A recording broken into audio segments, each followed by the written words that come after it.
la palabra de Dios. Hoy nos trae un mensaje muy bello que es el programa de vida que el Señor tiene para cada uno de nosotros y tiene su visión clara y el para dónde nosotros tendremos que caminar siempre, y es a través del sermón de las bienaventuranzas, un sermón lleno de vida, de esperanza, de amor y de mucha certeza, que es lo que el ser humano a veces pretende y no logra alcanzar, que es la felicidad. Y todos los seres humanos siempre estamos en esa visión de buscar la felicidad. Todos los esfuerzos que se hacen, que hagamos, siempre van en esa perspectiva de la felicidad. Desafortunadamente, la felicidad que el hombre persigue muchas veces no se logra porque esa felicidad es planificada de acuerdo al plan humano y no al plan de Dios. Por eso, los caminos de la felicidad siempre nos llevan a crear cierta incertidumbre cuando el ser humano está a espaldas de Dios. Por eso las bienaventuranzas son bien claras y la vemos también en el capítulo 25 del Evangelio de San Mateo, en el juicio final. Y la palabra de Dios nos dice hoy que Dios es feliz y que quiere comunicarnos esa felicidad. Es la grandeza del ser humano cuando descubre la grandeza del por qué existe, para qué existe y cuál es su proyecto de vida. Una palabra muy especial que se habla desde el fondo de la parte pedagógica de Dios, cuál es el proyecto de vida. Y hoy en gran parte nosotros muchas veces andamos sin proyecto de vida, hacemos proyectos de vida para hacer una casa, para hacer un ahorro, pero no para ser felices en la vida, en la autenticidad desde la mirada de Dios. Jesús nos presenta unos valores esenciales que son para guiar nuestra vida, como habla de la pobreza espiritual, habla de la mansedumbre, llorar con los que lloran, el hambre y la sed de justicia, la misericordia, la limpieza del corazón, trabajar por la paz, soportar la persecución por Cristo y su reino. Son los valores trascendentales que requieren todo un ejercicio de examen de conciencia para ver hasta dónde nosotros podemos ir entendiendo poquito a poco qué es lo que quiere Dios y qué es lo que quiere mi vida también respecto a esa parte fundamental. Los valores contrarios, que son los poderes del mundo, no nos integran al cuerpo místico de Cristo y su reino, quien por pura gracia ha escogido lo débil del mundo para que nadie pueda gloriarse sino en el Señor. El contraste de seguir al Señor o no seguir al Señor. Si sigo al Señor, lógicamente tengo que renunciar a muchas cosas también, al orgullo, a la soberbia, a la autodeterminación personal sin ayuda de nadie, y eso quiere decir sentirse uno pobre para poder descubrir necesito de Dios, necesito de Dios. Las bienaventuranzas son un programa de vida. El camino cristiano arranca en el temor del Señor y la pobreza del espíritu del Señor. Siempre la pobreza del espíritu es eso, cómo mi vida necesita de la ayuda de Dios y la ayuda de los demás también. Y vemos en el desarrollo de nuestra vida también, desde que nacemos necesitamos necesariamente de la ayuda de nuestros padres. El niño no nace y comienza a caminar pronto, sino que el niño nace y necesita la ayuda de su papá y de su mamá. Por eso la familia debe estar siempre atenta al crecimiento, y es lo que uno más va recordando en la vida. Gracias a mis padres, gracias a mi mamá, gracias a mis amiguitos, comencé a dar pasitos, se llama el gatear, comenzar y a levantarse, pero a la vez también decirle, tú puedes, levántate. Y el niño se levanta y cae y ve y busca la seguridad. También nuestra vida requiere eso también. por más que tengamos fuerzas, por más que tengamos, si no hay esa autodeterminación también de confiar en el Señor, nuestras fuerzas son débiles, no alcanzan a dar respuesta a las necesidades que el ser humano, y lo notamos en las enfermedades, lo notamos en nuestras debilidades, en los acontecimientos de la vida, en la vida del matrimonio. No lo hace ni el dinero, ni el poder, ni la fama, sino es la presencia específica del Dios de la vida y la necesidad de la pobreza espiritual. Como dice el apóstol San Pablo, el hacedor de mi vida depende si me dejo guiar por el Señor. Eso se llama pobreza del Espíritu de Dios. Espíritu de Dios. Sofonía nos invita a la moderación, a la pobreza y a la humildad, a la honradez, a la búsqueda de la paz y la verdad, porque Dios no aprecia a quienes confían en sus propias fuerzas, en sus riquezas, en ellos mismos. Dios no hace pactos con los orgullosos y prepotentes que dominan el mundo y que pretenden crear la historia según sus caprichos.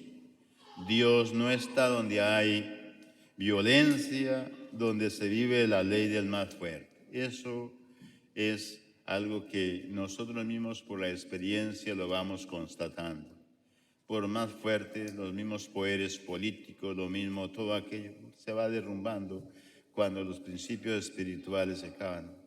Cuando se acaban los principios espirituales en la persona, cuando se acaba el principio fundamental de la dignidad de la persona humana, se acaba todo, se acaba todo.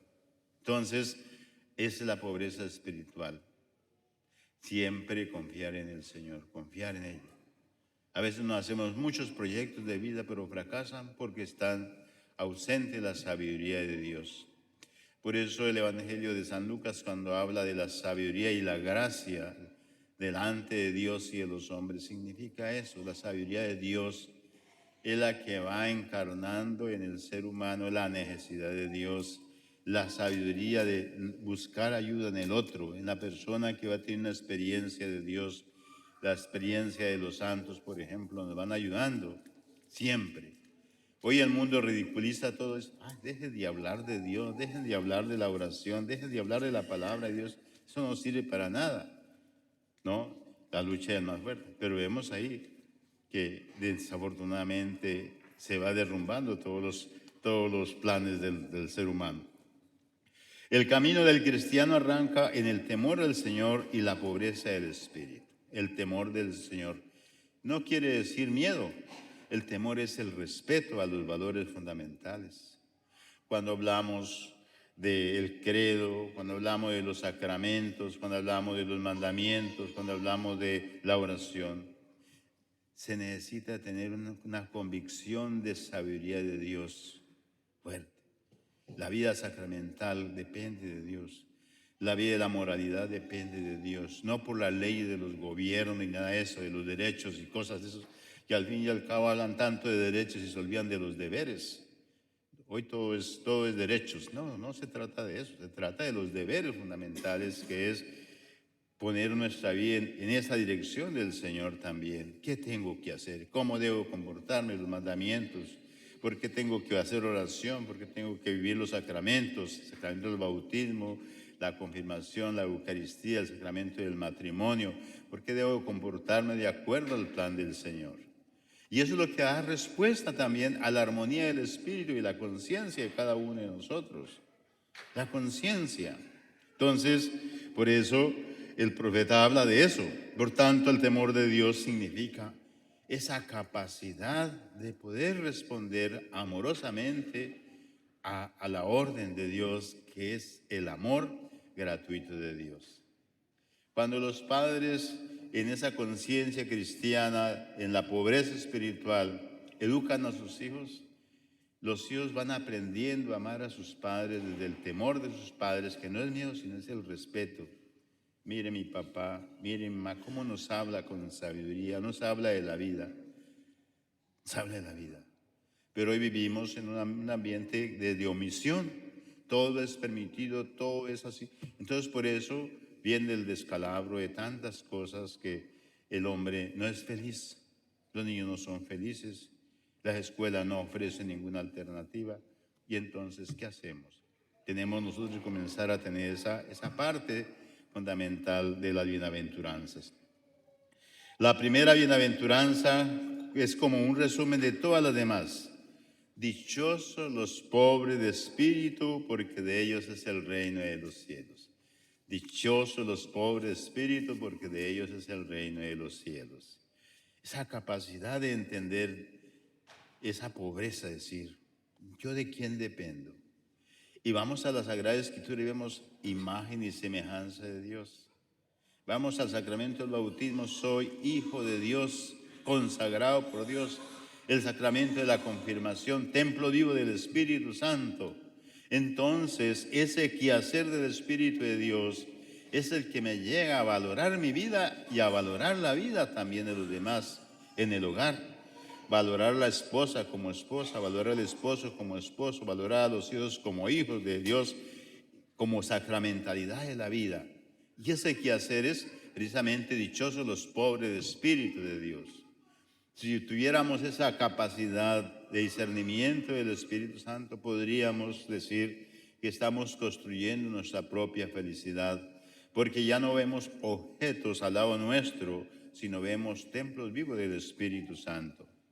No se es feliz cuando se tienen muchas cosas. Se es feliz cuando el corazón está en paz y armonía y no necesita cosas externas para saciarse. Eso es. Esa es la parte de la felicidad. No es tener tantas cosas, ¿no? Como la sociedad hoy que quiere invadirnos de muchas cosas, ¿no? No, se necesita tomar conciencia de la necesidad que yo tengo también de cuidar mi vida y cuidar la vida de los demás, de cuidar el mundo también, donde la cual habitamos también para crear la armonía y la paz en cada uno de nosotros. Y eso debe ser cada uno de nosotros de la presencia de Dios. Por eso, cuando nos sentimos más felices, pues precisamente, cuando no nos sentimos nosotros, cuando hemos perdido lo que teníamos, cuando nos llenamos de odio o de envidia, cuando ponemos nuestro corazón en los bienes materiales. Jesús no nos condena porque seamos pobres materialmente, al contrario, quiere que tengamos los bienes necesarios para vivir realmente, pero no apropiárnoslo como un reto nuestro, sino simplemente como un regalo de Dios también. Regalo de Dios, su casa, su carrito, trabajo, sus niños, darles esa experiencia bonita de las bienaventuranzas. Bendito sea Dios, que sea la parte esencial, pero no para vanagloriarse y crear competencia, no, al contrario, para decir, Señor, todo me lo da, Señor, ahora el servicio que yo tengo que dar también es la parte santa del Señor también. Por eso, nosotros como comunidad cristiana debemos pensar un poquito ya en los dones maravillosos que recibimos en nuestra vida, en las bienaventuranzas. Cada uno de ustedes también piensa en su casa, en su familia, sus hijos, su esposa, sus amigos, su trabajo, especialmente los migrantes, que a veces nos hacemos como toda una visión totalmente, a veces materializada, sin pensar en la ayuda de Dios y la agonía también de ese afán de superarse sin la presencia de Dios, la presencia de Dios. Entonces, cuando ponemos nuestro corazón en los bienes materiales, Jesús no nos condena a la pobreza ni a la miseria. Jesús no está de acuerdo con la pobreza creada por las injusticias, no, al contrario. Y es fruto precisamente de la no capacidad de pensar, de que todo lo que no es nuestro es para compartirlo también con los demás. Y eso comienza en casa también, ¿no? A veces nosotros tenemos ese mensaje tan bello, la bienaventuranza, poderlo captar en nuestra casa. El mismo hecho de ustedes hoy para venirse a la Santa Misa. ¿Por qué voy a la Santa Misa? ¿Por qué tengo que hacer oración? ¿Por qué voy a confesarme? Porque es una bondad. Es precisamente signo de la pobreza espiritual de Dios. Signo de la pobreza espiritual de Dios. Entonces, sabemos muy bien que la parte fundamental tenemos que llevarla ahí. Y un signo muy bonito es precisamente eso, ¿no? el significado de las bienaventuranzas, ¿no? Nuestros migrantes, cómo pasan en nuestros países, toda esa miseria que está pasando y los políticos que hacen demagogia, que son como los salvadores del mundo. No, no. Es simplemente aceptar que Dios es nuestro Padre y que Él nos da todo, ¿no? ¿No? Entonces, precisamente es para pedirle al Señor y pedir por cada uno de nosotros la grandeza, la dignidad de la persona humana, los sueños también de Dios en cada uno de nosotros. ¿Cuántos sueños no tiene el Señor con nosotros? ¿Y cuánto descuido no hay de parte de nosotros para no responder a esa vocación tan linda y hermosa, llamados a la felicidad y a estar en gracia de Dios? Estar en gracia de Dios. Pero el mundo nos pone esa pujanza de la envidia, de la violencia, de la competencia, en fin. Ni siquiera nos saludamos, ni siquiera cuando estamos en casa compartimos bien los alimentos, por estar pensando en otras cosas, ¿no? No, hay que pensar el lugar sagrado de nuestro hogar. El lugar sagrado de la dignidad de la mujer, el lugar sagrado de la dignidad del hombre, el lugar sagrado de los hijos, el lugar sagrado de mis vecinos, de aquellas personas que me hablan siempre de la bondad y la misericordia de Dios, la manera como yo también saludo a los demás, de esa dimensión linda de la pobreza espiritual. Porque un saludo, una oración hecha de esa dimensión llena el espíritu y da mucha paz. Por eso venimos a la Sagrada Eucaristía, que es la mesa del altar, donde Cristo se dona por nosotros, se dona por nosotros. Y es la realidad y la flaqueza también de nuestra vida, nuestra vida. Hoy estamos aquí sentados, mañana no sé dónde estaremos. Y quisiera hacer énfasis precisamente en eso. Estamos celebrando la Santa Misa por dos personitas que están aquí en las cenizas, una mamá y una niña, que pasando la frontera murieron con los sueños de venir al sueño americano. Entonces, no estamos hablando cosas de que estamos como inventando, sino la realidad que a veces no pensamos también. Y los que venimos aquí a veces venimos y nos olvidamos de Dios, nos enamoramos del perro, del carro, en fin, y nos olvidamos del amor por nuestra familia, por nuestro esposo, por nuestra vida de iglesia. No tenemos tiempo para la oración, no tenemos tiempo para escuchar la palabra de Dios, para ir a un retiro, para llevar a los niños a la catequesis. Se nos olvida a veces todo eso, ¿no? Esa es la condición, la condición. Y nuestros hermanos están diciendo, ojo, tengan cuidado, porque la vida es, hoy es y mañana no es. Solamente perdura la vida de Dios y la vida eterna. Por eso oramos por ellos y por tantos otros también. Con tanto sacrificio arriesgan su vida. Pero al llegar aquí de pronto la pasan bien y después se olvidan de Dios. Caen en los vicios, caen en la drogadicción, acaban su matrimonio, los hijos se vuelven, todo lo que sea. Entonces, pensemos un poquito de la bienaventuranza, ser felices de la plenitud de Dios, ser felices. Esa es la parte fundamental. Lo demás pasa, lo demás se queda. Nos olvidamos, a veces dedicamos más tiempo a la mascota que a la misma familia. Tenemos cuidado. Y la Eucaristía. Por eso yo los invito a que las bienaventuranzas comienzan cuando yo vivo la Sagrada Eucaristía, con mucho amor, con mucho entusiasmo. Y que no se quede ningún domingo sin poder celebrar la Eucaristía con su familia. Que no se quede ningún día sin rezar el Santo Rosario. Que no se quede ningún día sin rezar el Padre Nuestro. Que no se quede ningún día sin orar por nuestra familia y también por toda la comunidad. Que así sea.